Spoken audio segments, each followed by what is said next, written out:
Auto ஓட்டுநர்கள் அரசு நிர்ணயித்த கட்டணத்திற்கு மேல் கூடுதல் கட்டணம் வசூலித்தால் கடுமையான நடவடிக்கை எடுக்கப்படும் என போக்குவரத்து துறை தெரிவித்துள்ளது. இது தொடர்பாக ஓட்டுநர் சங்க கூட்டமைப்பு ஒருங்கிணைப்பாளர் ஜாகிர் உசைனிடம் நமது செய்தியாளர் தாரிணி நடத்திய கலந்துரையாடலை தற்போது பார்க்கலாம். பிப்ரவரி 1ஆம் தேதி முதல் ஆட்டோ கட்டணங்கள் உயர்த்தப்படும் என ஆட்டோ ஓட்டுநர்கள் சங்கம் சார்பாக தெரிவிக்கப்பட்டிருந்தது. இதற்கு போக்குவரத்து துறை சார்பில் கண்டனமும் தெரிவிக்கப்பட்டிருந்தது.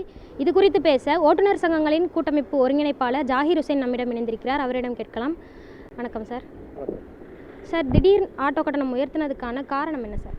அதாவது ஆட்டோ கட்டணத்தை நாங்கள் உயர்த்தவில்லை, அதை முறைப்படுத்தியிருக்கிறோம்.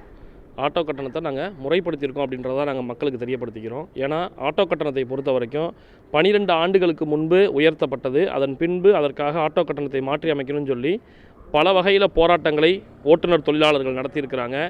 உயர்நீதிமன்றமும் இதற்கு இசைவு தெரிவிச்சிருக்கு. கிட்டத்தட்ட ஒரு 3 தடவை வழக்கு வரும்போது இதை மாற்றி அமைங்க, தமிழக அரசு இதை முறைப்படுத்தணும். குறிப்பாக இந்த மாதிரி 10 வருஷம் 12 வருஷம் எந்த ஒரு விஷயத்தையும் கிடப்பில் போடாமல் இந்த ஆட்டோமேட்டிக் கட்டணம் என்பது எரிபொருள் விலைவாசிகள் உயர்வுகளுக்கு ஏற்பவும் அதே போல் அப்பப்போ இந்த பொருளாதார நிலைகளுக்கு ஏற்பவும் மாற்றி அமைக்கணும் அப்படின்றத சொல்லியிருக்கிறாங்க. ஆட்டோவை பொறுத்த வரைக்கும் ஒரு நிலையான கட்டணம் இருக்கணும். அவங்களுடைய லாப நோக்கங்களுக்காக பொதுமக்களும் ஓட்டுநர் தொழிலாளர்களும் பாதிக்கக்கூடாதுன்னு சொல்லி ஒரு குறைந்தபட்ச கட்டணமாக 1.8 கிலோமீட்டருக்கு 50 ரூபாயும், கூடுதல் கட்டணமாக ஒவ்வொரு கிலோமீட்டருக்கும் 16 ரூபாயும் அப்படின்றத 18 ரூபாயும் அப்படின்றத நிர்ணயம் பண்ணியிருக்கிறோம். சரிங்களா? இது ஒரு நியாயமான கட்டணம், பொதுமக்களால் ஏற்புடைய கட்டணம். நிச்சயமாக பார்த்தீங்கன்னா எங்களுக்கான கட்டணத்தை நாங்கள் நிர்ணயம் செய்து நம்ம யாத்திரி, டாக்ஸினா இந்த நிறுவனங்களில் நாங்கள் இந்த கட்டணத்தை வைக்கணுன்ற கோரிக்கை வச்சுருக்கோம். அந்த கட்டணங்கள் வாயிலாக நாளை முதல் அந்த செயலிகள் வாயிலாக வரக்கூடிய டியூட்டிகளை பொதுமக்கள் புக் பண்ணணும்னு நாங்கள் கேட்டுக்கிறோம். அதில் வரக்கூடிய டியூட்டிகளுக்கு நாங்கள் எந்த விதமான கூடுதல் கட்டணங்களையும் வாங்க மாட்டோம்.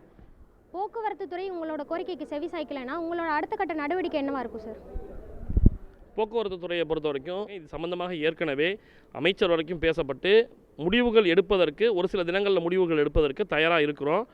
உங்கள்கிட்ட ஒரு சில தினங்களில் விரைவில் அழைத்து பேசுகிறோம். ஒரு நல்ல முடிவு வரும், சுமூகமான முடிவு வரும். அது வரைக்கும் நீங்கள் பொதுமக்களுக்கு எந்த பாரமும் இல்லாமல் செயல்படணும் அப்படின்னு சொல்லி கேட்டிருக்கிறாங்க. பொதுமக்கள்கிட்ட கூடுதல் கட்டணங்கள் வாங்கக்கூடாதுன்னு நாங்கள் அதிகாரிகள்ட்டையும் தெளிவாக சொல்லியிருக்கோம். ஐயா, நாங்கள் கூடுதல் கட்டணம் வாங்கலை, ஒரு முறைப்படுத்தி இருக்கிறோம். அதனால் நீங்கள் விரைவில் அழைத்து பேசுங்க, அதுக்காக நாங்கள் காத்துக்கிட்டு இருக்கோம்னு சொல்லியிருக்கிறோம். நாங்கள் முறைப்படுத்தின மாதிரி இந்த 50-18 கட்டணம்ன்றது பொதுமக்களுக்கு பாதிப்புக்கூடிய கட்டணம் கிடையாது. அந்த கட்டணத்தை நாங்கள் நம்ம யாத்திரி, டாக்ஸினால் யாரெல்லாம் புக் பண்ணுறாங்களோ அதில் என்ன பில் வருதோ அதை நாங்கள் வாங்குவோம். அதோட கூடுதல் கட்டணம் வாங்க மாட்டோன்றதை நாங்கள் தெளிவாக சொல்லிக்கிறோம் இந்த இடத்துல. Thank you sir. நியூஸ் 7 தமிழ் செய்திகளுக்காக ஒளிப்பதிவாளர் ஜெகனுடன் செய்தியாளர் தாரிணி, சென்னை.